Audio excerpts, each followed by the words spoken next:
welcome back to Pokemon episode summaries. Today, I'll be doing episode 110, Pokemon Double Trouble. The episode begins with Ash and the gang riding on Lapras to Kumquat Island, the destination of Ash's final Orange League gym battle. We'd finally made it, guys. Let's go. They immediately see the beach and the pier in the distance as they talk, with Tracy revealing from his guidebook that the island was known for its luxury hotels and hot springs, leading Misty to remark that even if Ash lost the battle, they would at least have a fun time on the island. Ash gets angry at Misty's suggestion that he would lose, and they proceed to arrive on the island and walk on the beach, where they're immediately greeted by a whole bunch of competing people attempting to get tourists to come to their respective hotels. One woman in particular was yelling really loud that her hotel, known as the Kumquat Hotel, was the absolute best one, which manipulates Misty to want to go check it out. However, Ash wants to go straight to the gym. Tracy, on the other hand, suggests that they get a hot dog, as he was hungry, and Ash realized that he was hungry as well, and would need some fuel before the gym battle anyways, so they all go to head for a hot dog stand. However, when they do, the woman who was yelling about her hotel notices them and runs up to them, causing a whole bunch of dust to form in her path. Ash and the gang only notice the dust, so Ash is caught off guard when the woman immediately grabs him and hugs him. Whoa.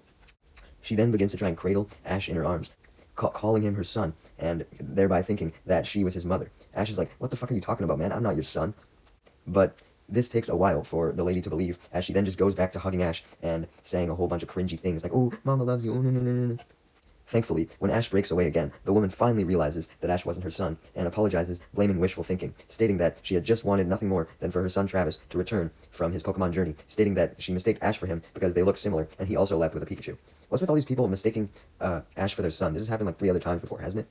Before Ash can address this, he's then cut off by a whole bunch of screams as the people on the beach panicked as they saw a horn stick out of the water.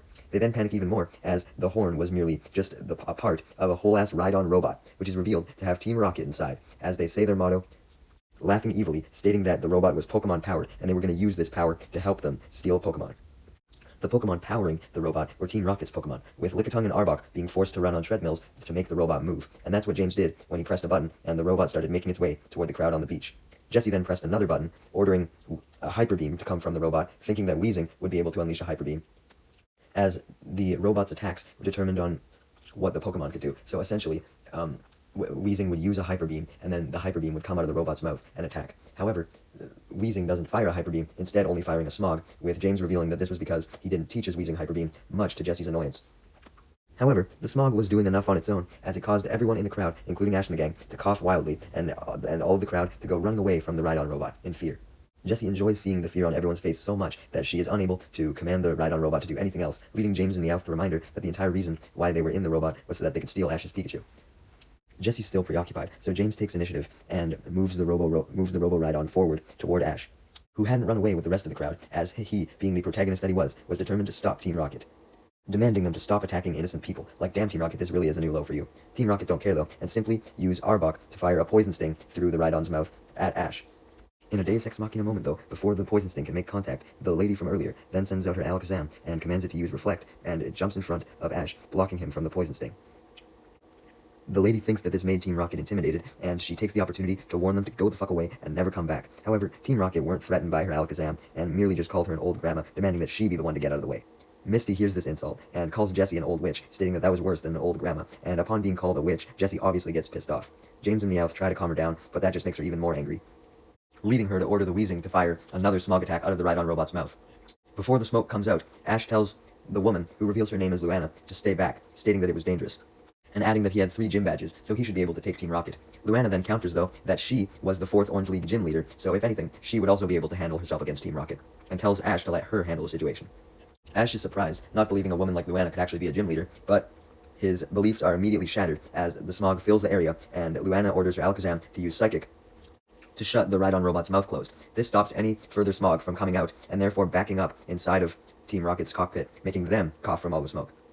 Ash is impressed, but doesn't want to get shown up, so he sends out his Charizard and has him use Takedown on the robot. This causes the robot to shake, which in turn causes James to fall and accidentally hit another button, which sends out cords whipping at Lickitung and Arbok. So damn, Team Rocket was willing to torture their Pokemon if they weren't willing to fire their attacks. But anyways, these cords make Arbok spit out some acid, thereby launching an acid attack. But with the mouth still closed, it has nowhere to go, so the attack burns a hole through the Ride-On robot to escape. Charizard then spots the hole and shoots a flamethrower through it, which causes the robot to explode and sends Team Rocket blasting off. They were initially happy with Arbok having blown a hole in the robot, as it meant that all the Smog could filter out, but that hole ended up being their downfall. Luana commends Ash's skill, with Ash doing the same to her, and requesting that he battle her for his 4th gym badge. Luana obviously accepts after seeing Ash's strength, and informs him that she won't go easy on him. She leads them to the gym, which also functions as her hotel, as a whole bunch of hotel workers bow to them. Luana obviously wants to advertise her hotel while she has the opportunity to, so she gets one of the hotel workers named Chilton to prepare their most luxurious hotel room, being the deluxe suite for Ash and the gang to stay in for the night before the battle. Ash and the gang happily accept this luxurious suite, as Luana then takes them around her gym to show them its main features, being the battle stadium and the training area. In the training area, her gym trainers were training Pinsir and Jinx on a treadmill, Venusaur was training its vines on a machine, and Electabuzz, Sandslash, and Machop were doing dance classes. Once they arrive at the stadium area, Luana then suggests that for the gym battle, they do a double battle. Ash questions what a double battle even was, as he's never had one, and Luana and Tracy both attempt to explain to him that it was essentially a battle where two Pokemon from each side battled at once, and if one of the Pokemon on either side were knocked out, then the battle would be over. Tracy compares this to a tag team game of tennis in order to help Ash understand, and once he does, he gladly accepts the challenge with the intent to battle right now, but Luana reminds him that the battle wasn't until tomorrow, and tells him to enjoy that free luxury suite, slapping him on the back. Having some time to kill until morning, Ash and the gang decide to go into the hotel's hot spring area and think up some strategies for the battle. Ash debates what Pokemon he should use, and he ends up deciding on Pikachu, although Tracy comments that he should use something that was good against Alakazam, as that was likely the Pokemon that Luana would use, because it seemed to be her ace. Ash retorts, though, that he had no Pokemon that were good against Alakazam, as he didn't have any Ghost or Bug types. This leads him to come to the conclusion that he would need raw power to win, and just as he decides on who he was going to use with Pikachu, he begins to sink into the water and almost drown as he turns red. Thankfully, Misty stops playing with her Togepi and helps Tracy pull Ash back up, stating that he must have stayed in the hot spring too long and gotten red as a result, so they get the fuck out of there. The next day, it was time for the gym battle to begin, with Chilton, the hotel worker from earlier, acting as the referee. Luana sends out her Alakazam, as well as a Marowak, and Ash sends out his Pikachu and his powerhouse that he thought of, Charizard.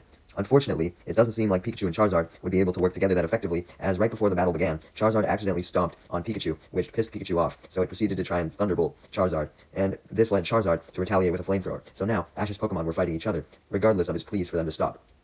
This led Ash to get immensely stressed out, along with Misty and Tracy, as the battle officially started, with Pikachu charging towards Alakazam. However, Charizard was still extremely angry, so he fired a flamethrower at Pikachu before he could do anything. This flamethrower burns Pikachu's tail, so he tries his best to try and soothe his own tail, distracting him from the battle, giving Charizard the opportunity to shine. Ash commands Charizard to use Tackle, but the tackle is stopped as Alakazam uses Psychic to lift Charizard into the air. Ash calls for Pikachu to help out Charizard, but Pikachu was obviously still angry, so instead of Thundershocking the Alakazam, it Thundershocks Charizard. Ash yells at Pikachu for this, but Pikachu doesn't fucking care. He just wanted to see Charizard hurt at this point. With Charizard already being weakened by being lifted into the air, Luana decides to focus solely on Charizard, ordering her Marowak to use a boomerang on it, and then the Alakazam to use Psychic yet again, lifting it even higher, and then slamming it down into the ground. She then repeats this process several times, knocking Charizard to the point where it almost faints. Pikachu simply watches on, not doing anything, as he wanted to see Charizard get his fucking ass beat. But Ash then orders him to use Thundershock, stating that if Charizard lost, then it would count as a loss for him as well, because if one Pokemon lost, then they would lose the entire double battle. This is what motivates Pikachu to decide to work together with Charizard and use a Thunderbolt on the Alakazam. This cancels out Alakazam's Psychic attack, sending Charizard safely back to the ground. Marowak counters by using Double Edge and Body Slam on Pikachu, which sends Pikachu flying back. However, he is caught by Charizard, since Charizard wanted to repay Pikachu for saving it, and Charizard then orders Pikachu to get onto its back so they could team up and deal a huge blow, which they proceeded to do as Pikachu shot a huge Thunder Shock at Marowak, although it didn't seem to do much damage, since Marowak was a ground type. It did confuse the Marowak, though, as it certainly wasn't expecting Pikachu and Charizard to team up. Due to being confused, Marowak misses its next boomerang, allowing Charizard and Pikachu to focus full force on the Alakazam, as Charizard flies towards it. Alakazam then charges up a Hyper Beam in response, with the boomerang from earlier that missed also coming back at Charizard from the other direction. However, Charizard is able to fly up just in time, allowing this boomerang to hit the Alakazam instead, knocking Alakazam down right as it fires off the Hyper Beam, which causes the Hyper Beam to miss and goes shooting towards the other direction of the stadium, towards Marowak. The Hyper Beam creates a huge explosion, and when the dust clears, Chilton checks on Alakazam and Marowak and reveals that they were knocked down, meaning that Ash had won. Alakazam had been knocked out by the boomerang, and Marowak had been knocked out by the haywire Hyper Beam.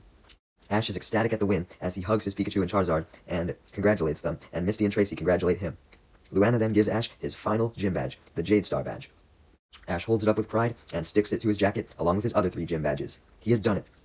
Luana congratulates him, but reminds him that his journey wasn't over yet, as now he had to compete in the Orange League for the chance to win the Orange League trophy, revealing that the Orange League consisted of a battle between the reigning Orange League champion.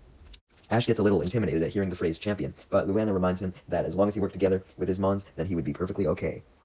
Ash and the gang then leave the gym and go to the pier, with Ash sending out Lapras so he can make his way to the Orange League. Before he goes, though, Luana leaves him with a parting message, telling him that if he ever saw her son Travis, to give him a warm message from home. Ash agrees as Lapras sets off, and they all say goodbye to Luana and her hotel staff. The episode ends with one last scene from Team Rocket, who were currently stranded out at sea, sitting on the remains of the Robo-Rhydon. They cried out for help, but no one was answering them, and they just got even more stressed out when they thought of the fact that Giovanni would likely beat their asses as revenge for them ruining his Robo-Rhydon.